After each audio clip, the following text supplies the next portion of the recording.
Welcome to A Personal Worldview by Adriana Notaboom, a student in Lead 621 at Bethel University.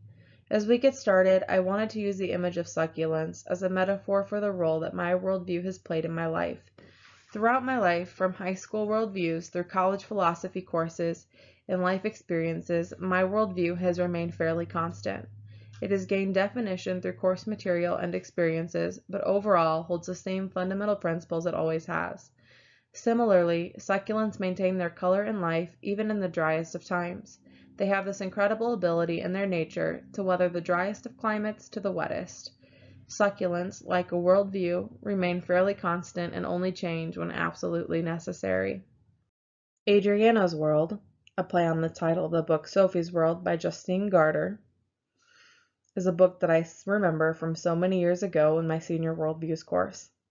Now, if you'll join me, let's jump down the rabbit hole of my worldview. Let's start by framing everything with Willard's key questions. What is the nature of reality? Who is really well off? And who is a really good person? Even through this course, my responses have stayed the same, and they are as follows. The nature of reality is evil, but goodness is attainable, and we can choose to follow the laws of human flourishing or ignore them. Those who are really well off are those who choose good and live lives enriched by goodness. This life may not look like money or material things, but it is a life of contentment, joy, and inner peace. A really good person is someone that recognizes the natural laws of morality and human flourishing, then practices them, treating everyone as equals. Pulling all of those answers together, here is the defining statement of my worldview. By nature, through the fall of man as portrayed in Genesis, we live in an evil world, but goodness can be attained. There is a natural tendency toward evil, but there are those fighting against it and inequality it brings. It is our moral duty to know and do the good in specific situations. We should all strive to care for those around us through relationship, respect, and a general desire for equality and love. It's important to note that in this case, the nature of creation is good, but because of the fall of reality, is now warped to evil as Satan has free reign on the earth until Christ returns and establishes his eternal kingdom and reign. As Craig discusses in his article, Does God Exist? Objective moral values have a source if they exist, and that source must be God. You can say the same thing about goodness. If there is evidence of goodness or moral good in the world, then it has a source, God, and can be attained even in a reality of evil. Throughout this course, my worldview did not seem to change, but rather was confirmed through the texts and videos presented. One of my biggest aha moments was during the Grintz reading in The Moral Quest. Grintz addresses liberation theology and the work of Martin Luther King Jr. as well as Gustavo Gutierrez. During my study abroad in Costa Rica, liberation theology was a hot topic as Latin America is still recovering from the effects of the Salvadorian Civil War in the 1980s, as well as other oppressions that have been caused by capitalism. I recently taught my students about this event and about Archbishop Oscar Romero, who will be canonized as a saint later this year for his work in nonviolent protest in the humanitarian cause. I've always believed in equality for all and fair standards for gender, race, and the like. Through my studies of liberation theology, those values have been further enhanced. However, I was not defining them by the name to which they are known. In reading this section of the book during this course, a light bulb clicked on in my head, and I remembered how much my worldview had truly been impacted by liberation theology over the years. Secondly, O'Connell talked about relationships serving us as moral keys. I've already known the importance of relationship in a variety of situations and dilemmas, but I appreciated the fact that O'Connell used them as a key to morality. When using our relationships to guide our ethical decisions, she states, we attend to the descriptive step of ethics before drawing conclusions, we view human experience as a source of moral wisdom, and we see more clearly the relevance of ethics for religious beliefs and practice. If anything, you could say that O'Connell's writing has enhanced, or at least further developed, the definition of the role of relationship in my worldview. Lastly, Schwartz takes relationships and puts it into wisdom. As Proverbs 8:11 states, wisdom is better than rubies. Wisdom is a tool that we always need and should forever practice.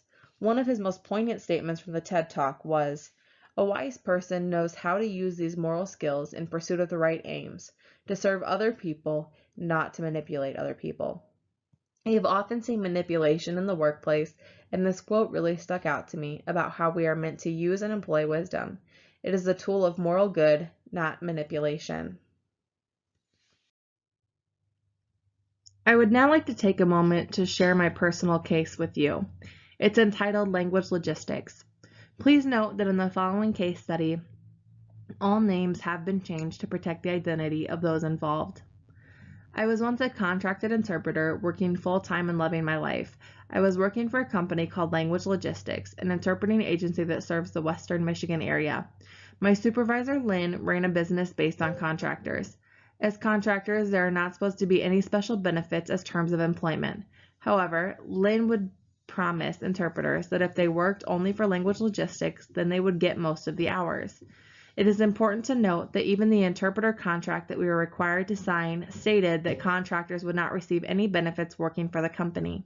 The second issue was Lynn's methods of receiving and dispersing money to her contractors. If our time ran over the hour by 5 minutes or more, we would be paid for 15 minutes of work.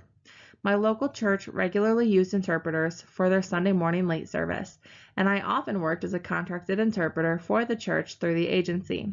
When the service would run over by 1 minute to 5 minutes, I was not compensated for the extra time.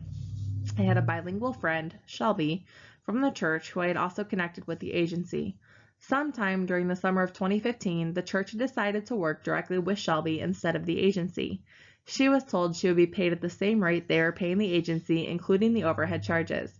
This brought to light some serious issues. Shelby revealed to me that the company's overhead rate was the same amount we were being paid per hour, with additional fees for 1 minute or more past the hour. If the service ran 2 minutes over, then the church would pay Shelby the full 30 minutes. This led us to believe that the service ran over by 1 minute or more, the church was billed for 30 minutes of service. The interpreter was not paid any money for the time over the hour unless it hit 5 minutes, and compensation was only 15 minutes. This meant that Lynn was generating at least an additional $18 per appointment that time over occurred, and the interpreter was not being compensated for their time, but she was. Moreover, I had been contracting for Language Logistics in a courthouse over an hour away from where we lived. When I had originally started working for this courthouse in March of 2015, Lynn and I had agreed that I would be paid for every hour I had to spend in that county due to the distance. In November of 2015, business had picked back up down in that part of the state. On my way home one day, I discovered that at least $100 was missing from my paycheck. I immediately called Lynn. When we spoke, she informed me that it was a payment deducted for my lunch breaks in the courthouse 2 months earlier. During the phone call, I reminded her that in March we had discussed the fact that I was going to be paid for all of my time there since I wasn't able to leave the community. Lynn responded that she had no recollection of this conversation. I told her it was unethical and unprofessional to withdraw money from September and November. I also added that I needed to be compensated for the time, and a new contract needed to be written up and drawn out for future court dates. Continuing, I stated that I would be willing to backdate the lunch pay to the 1st of November, but not all the way to September. The date of the call was November 11th. Lynn said that a written contract would not be necessary because, and I quote, "You know my verbal word is as good as my written word." I proceeded to remind her that we were discussing her verbal word, which she no longer remembered at that very moment. In the end, I got my money back, but there was never a new contract drawn up. I cut ties in January of 2016, returned to Illinois to be with my family, and started over on a new career path. As we analyze this case through my worldview, it's easy to see that this situation was difficult and there were a lot of issues surrounding money. As 1 Timothy 6:10 states, "For the love of money is a root of all kinds of evil. Some people, eager for money, have wandered from the faith and pierced themselves with many griefs." This love of money created an unbalanced and unfair environment for contractors. I did not use wisdom as a tool for moral good, but for competition. Lynn used wisdom as manipulation. Strong relationships were not cultivated between Lynn and her contractors. They were fake relationships based on unfulfilled promises. In this case, if money had not been the central focus of both parties, it would have been easier to see the relationship between us as a solution, and mutual respect may have been restored. Additionally, had wisdom been used correctly, the situation could have been diffused with a much faster and a more peaceful resolution. Is this worldview effective for case analysis? In this case, wisdom's role fits the situation well. Additionally, the case is primarily focused on relationships, as is my worldview, and money serves as the source of evil or the cause of unethical behavior. Just as we saw, reality is evil based on my worldview. As deficiencies, my worldview could use more support in light of processing unethical situations and the appropriate response to them.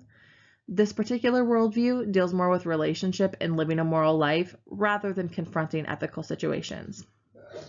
In light of this, I believe that it would be beneficial for me to review ethical responses to unethical situations and create a clear definition for that role in my worldview.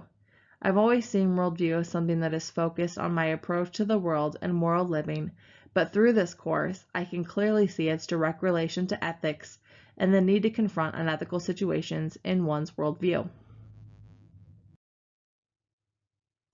This worldview is geared towards strong leadership. Wisdom, relationships, and equality are all characteristics of strong leaders.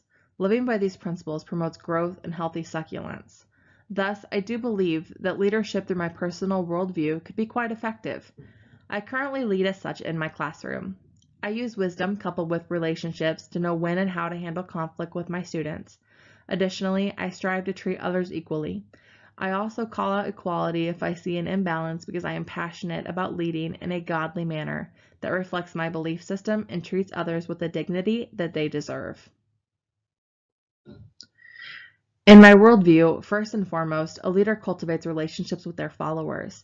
Secondly, a leader would show respect to all, treat others fairly, and not expect preferential treatment because of their status as a leader.